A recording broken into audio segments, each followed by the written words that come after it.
All right. And I will share my screen.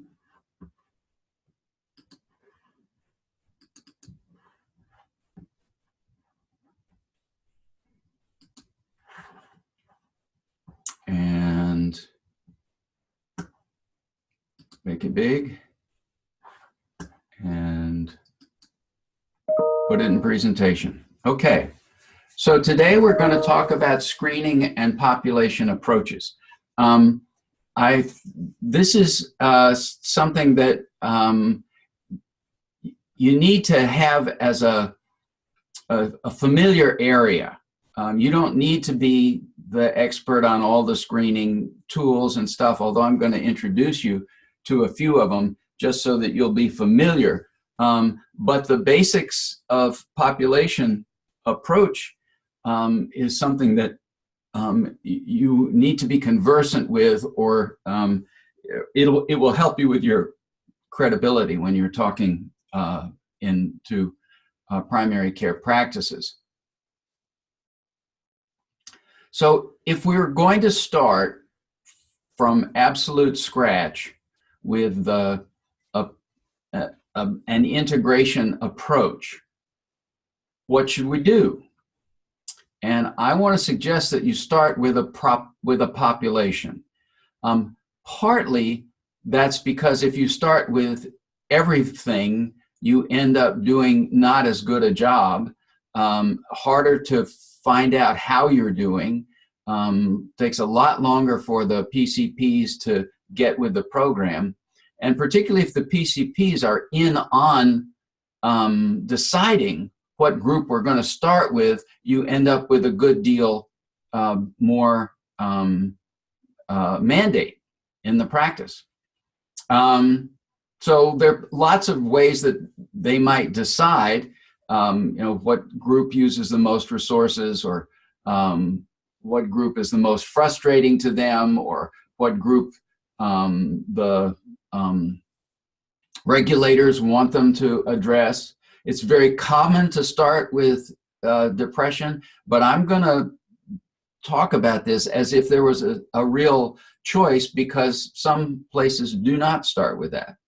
The advantage of a population approach is you have clear guidelines of what you're going to do. You figure out how to approach this population. You're more likely to be able to connect it with evidence rather than just with the expertise of the behavioral health person in terms of how you're explaining it. It's easier to predict your workforce needs.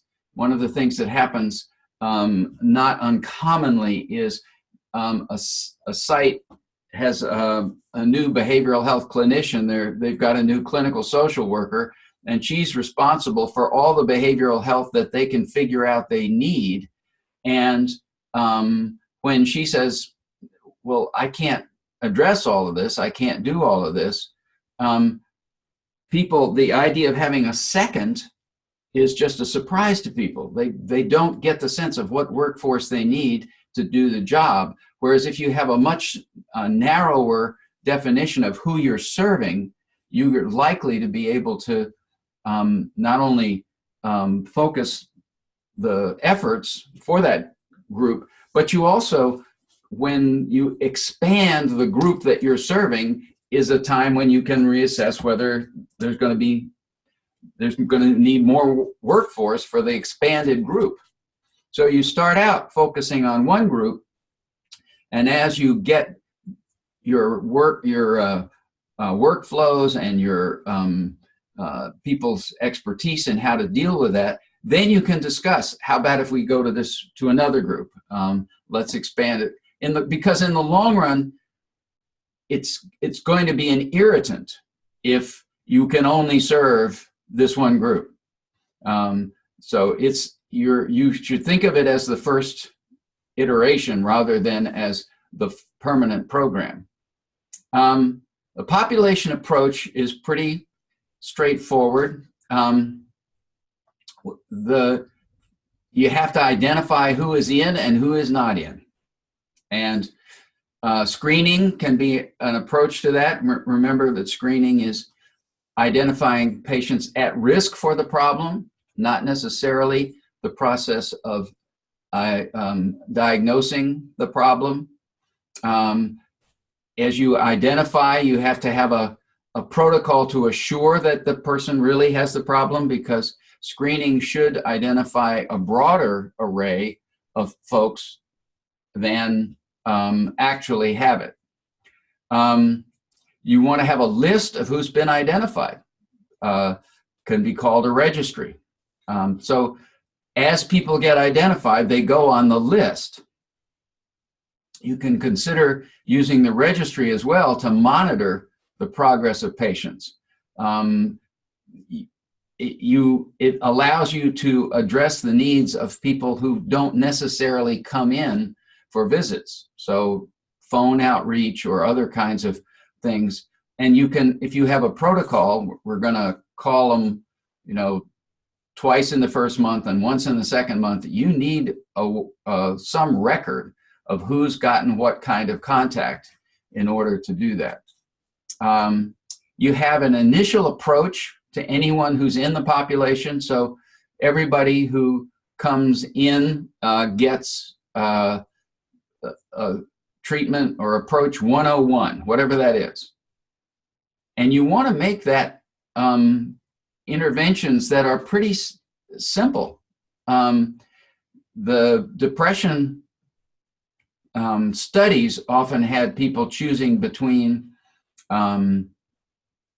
psychotherapy and medication or both. But if you have a somewhat lower bar in terms of who's in the group, you might find that just attending to them, giving them web-based resources, teaching them about the problem that they have, helping them with resources in the community might be your first intervention. You do not necessarily have to have a psychotherapy kind of intervention for the first level, but you need to have a backup for when it doesn't work. And the registry helps you keep track of how people are doing. And when it's not working for somebody, you have a protocol to, you know, what's the next step? In the medical world, they call that treating to target. But that's just, you know, medical talk.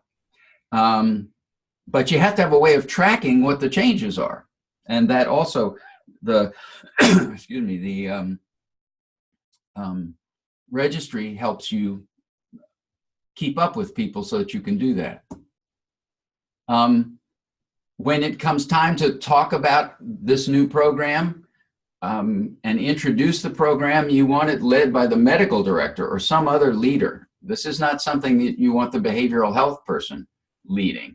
The person's, you're going to explain the rationale, you're going to explain either the process for developing the steps or explain the steps that the core group that may have already been meeting has developed. But you want to, this creating of these steps of the protocol in this program is something that you want to be a product of the practice rather than something that one person cooks up and hands out. And that decision of who do we want to work on? How do we know that how do we identify them? What are we going to give them is something that may not go, may slow down the process, but it will mean that you're more likely to have people who support it. Now, as you begin to implement, one of the things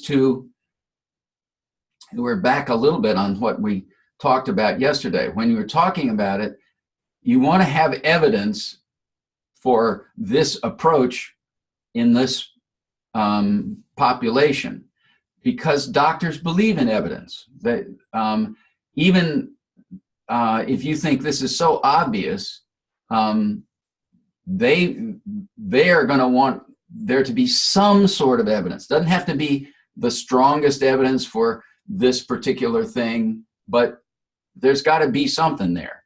You're going to need a medical champion, like we talked about yesterday, to do this. And always remember that even when the doc starts to say, no, this is too hard, or that takes too much time, if they believe this is better care, for most physicians, that trumps. That better care counts. And so you go back to better care rather than go back to this is an important program. But you have to remember it's going to affect everybody. And if you can, it helps to have some training for everybody before you start. And one of the things I learned was if you have a rollout date that's coming and that's sort of far off, and we would have signs out in the practice, rollout date on such and such, and it would be up there for a month. And by the time the rollout day comes, people are saying, would you roll this damn thing out? Let's go. So it actually created some pull for the program. You're going to have the staff be part of it. And they need to hear about how important this is and why it's part of our practice and why it's important to us.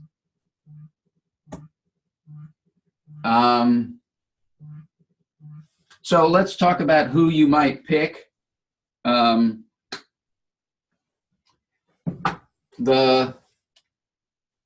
These are just some ideas that what's the most prevalent. What conditions do we tend to miss? So if we don't notice a certain condition or a certain problem, and then later on it turns out to be bad, what would be the issue that if we could intervene in it would turn things around for people the most? It can be in many places they don't do diabetes, they do they don't do depression, they do depression in certain chronic illnesses. But they should pick. And these are typical kinds of conditions that get chosen: depression, PTSD, alcohol misuse, sometimes adult ADHD. You want to be clear about the difference between screening and diagnosis and outcome, because you're going to hear about the same sort of tools as you talk about them, but they're very different functions. So screening is, when it's used more generally, is used to assess a whole population, how many of these folks in this population are at risk for the problem. That is about the word at risk, though, is the key term, as opposed to who's got it. Diagnosing is not a population approach, it's an individual approach. So if this person is at risk for the problem, the diagnosing is, do they really have it? And for example, with depression, you can score very high on screen for depression, and because so much of depression manifests in physical ways, you can, unless an exam by the doc is part of the deal, you haven't really done the steps you need to make the diagnosis. And then tracking outcome. Basically, the tools we're going to talk about are ones that assess a person on a given day, and so they are valid in terms of watching how the person's functioning and the person's symptom level changes. If you say, it allows you to say, when the patients have worked with you, are they better? That's the question you're asking. If you want to say, how do you know it's your care that makes a difference? That's a research question, and you don't want to go there. because of all the other things that might make a difference that you have to control to answer it. And so just you're focusing on, if we worked with them, did they get better? This is an example of the U.S. Preventive Services Task Force recommendations for screening.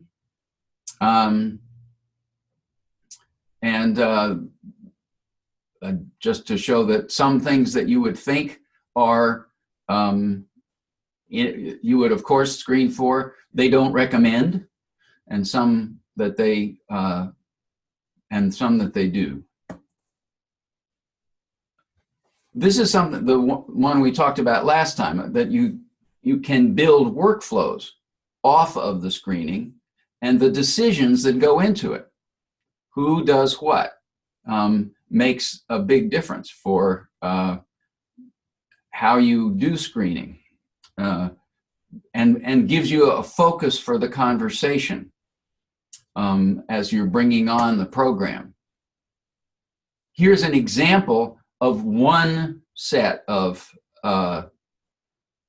approaches. This is not the only one by any means, but so in the practice I was in, the front desk provides the patient with the screener at the annual wellness visit.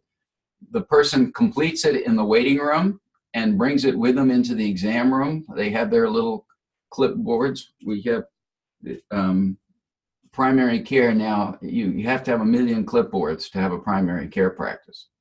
The medical assistant checked to be sure the screener is completed.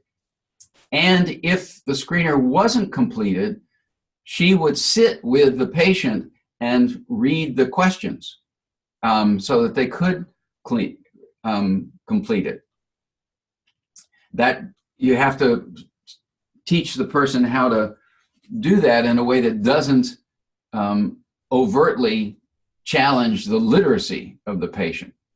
But you can say, you know, I know that this that you may not have had time to do this, but can I sit with you and we can just get it done because your doctor is going to want to see this. And so then the PCP comes in and reviews the screener. And in the old days, it was a piece of paper. And now it may already be on the EHR, which when you try and say EHR to any of these programs, they make it to HER. And then at the end of the day, the screener was submitted or went to a place where it was entered into a flow sheet, into a record. If you put the screening score in the note, it will never be found, and you'll never be able to see how you're doing generally. People who have EHRs know about flow sheets. But essentially, it allows the program to find scores of a certain kind. So how often should screening occur? You have to decide that based on the evidence and on what you can do. How will it get triggered? So for instance, if you say everybody with chronic illness will get screened twice a year for depression, so how do you know it's been half a year when the person comes for a visit? There has to be essentially a tickler file kind of process, although that's going to be done electronically usually. This is an example of how people think about a screener. This is the PHQ-9 that we're going to talk about a little more, but how mild, moderate, and moderately severe and severe depression has been connected with kinds of steps of therapy. And I put this in because people say that 10 on the PHQ-9 means the person is depressed. And so A, you got to actually do the diagnosis, but B, that does not mean that everybody now needs a large intervention. And so, in fact, watchful waiting can be an evidence-based approach at that moderate level. So it's to get a sense of the hierarchy of how fast people would like to respond. You're going to need scripts. And this is another good thing for people to work up together. But you're going to need scripts in how you talk about depression, depending on who is the one who introduces it, who hands it out.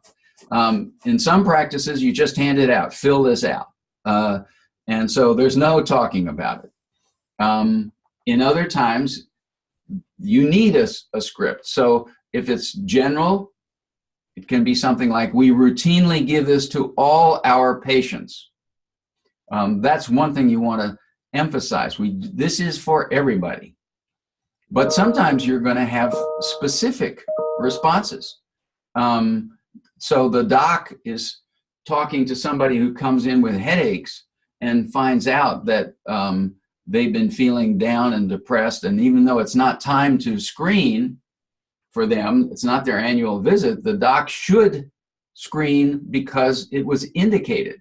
That's one of the reasons for doing screening, is because you suspect the condition is occurring. And so then you have to be able to say, I'm concerned with how much stress you've been describing in your life. I'd like to see if you would take a short screening questionnaire. And then you have to communicate the results. And so you need to have, in general, a script about that. It is better not to say, we did the screening and we know you have such and such. You say what the screen is. In this case, PHQ-9 helps us identify most people who are either experiencing mild, moderate, or severe depression. Based on your own report, see, they filled it out. On your report, it appears that you are reporting a moderate amount of depression from the past 2 weeks. Would you say this is accurate? And then there are many options from here, and you can discuss what some of the options are. And the doc would discuss what some of the... So if the behavioral health person is brought in at that time, it helps for them to have a sense of what they're trying to do initially. And that the first step is to confirm or challenge the diagnosis, to connect with the patient in a relationship, to develop a description of the problem that maximizes options, meaning saying you have depression probably isn't the best description if you can have what I call a biopsychosocial. So in this situation, it looks to me like the stresses in your life have affected your mood, which we know affects your body because you're sleeping more or so and so. And when your body is affected by these situations, it actually makes it harder to do your life. So there's this cycle of effects that people they'll connect to one of those. They'll say, yeah, I've been really noticing that.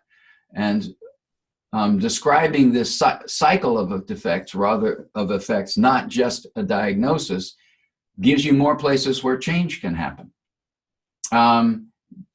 You look for some kind of strength or some kind of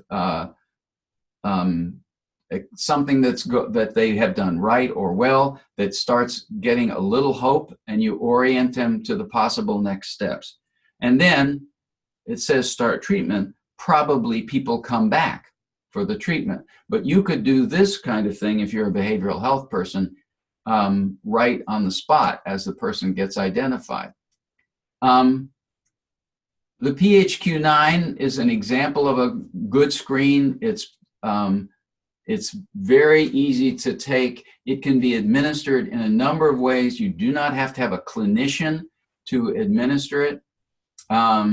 It's been proven effective for a lot of conditions. So even though there's a geriatric screen for depression and there's a special postpartum screen, the PHQ-9 has shown to be valid for all of these populations. There's also a generalized anxiety disorder screen that you have in front of you. In fact, in primary care, when you're looking at diagnosable mental conditions, anxiety is more common than depression.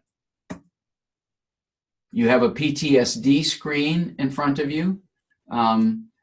It is not recommended that people screen for PTSD, but we chose to use it because we wanted to have that as an additional bit of information when we were talking to people about depression or anxiety. And so this is the handout that you have, which we call the patient stress questionnaire, which patients liked. They thought all of this counts as stress to them, and you end up screening for depression and anxiety and PTSD and alcohol use. It is true, though, that once you start doing this screening, you're going to have more people talking about behavioral health issues, more consultations. Although the initial referrals or flood of people who are discovered will gradually attenuate over time. And this is a website that has tools, including a Excel-based registry, so you can get the actual registry template to work from. Okay, let me get that to be small and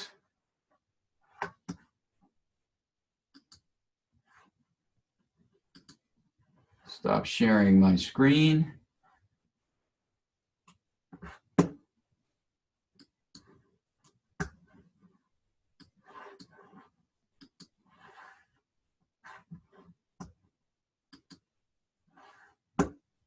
All right. I can see you there, but I'm having trouble getting to, oh, I know how to do this.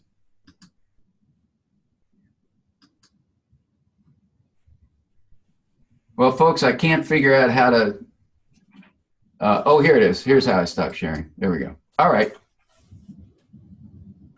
Couple of questions? No questions? If I could. Yes. So this screening tool I really like, but like you said, you could potentially kind of flood your partners.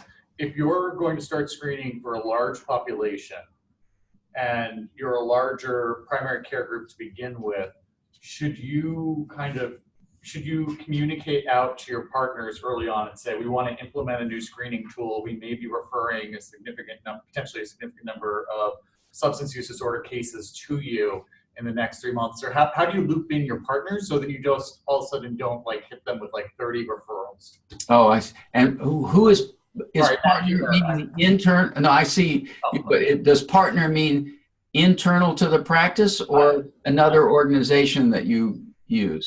I'm thinking external. So like if I'm a primary care group, and normally I would just give a list of behavioral health clinicians that I would refer out to, but they smaller practices. Now all of a sudden that list might be overwhelmed. Yeah. Well, a couple of things. One, as we know, having a list of places to go is not going to serve most people because they won't go. So if you have a real relationship with another organization, then yeah, I definitely think you want to have them in on it, you can't just go to them and say, okay, we're putting in a new program, expect a lot of new referrals, without asking them, are they ready? And what can they deal with? But I was talking here mostly about internally, the programs that you're going to if you're going to do a program internally, how do you go about it? And we ended up drifting toward depression, and I gave you a screen that is a fairly broad screen, but I want to make sure you realize that you might want to wind that back. And you might want to say, we're only going to work for our most complex patients. So somebody's got to have 2 chronic illnesses and a behavioral health diagnosis to get in our population to start with. That would be a very reasonable place to start. Be careful about how you define the group, but have a defined group. And if you define something that you don't get many people, you don't identify many people, you can always expand it.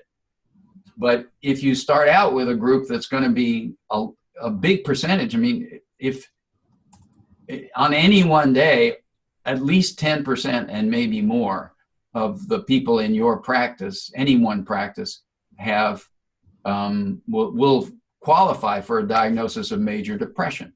So if you say, okay, we're going to do depression, and we're going to work with major depression, and you have, let's say you have 5 docs, so you've got 10,000 patients. Okay, now you have 1,000 people to deal with. You don't want to do that. You're not ready for that. So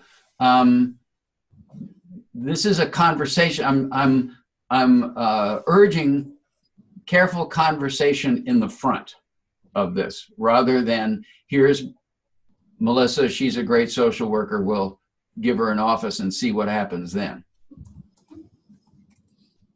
Thank you. Okay.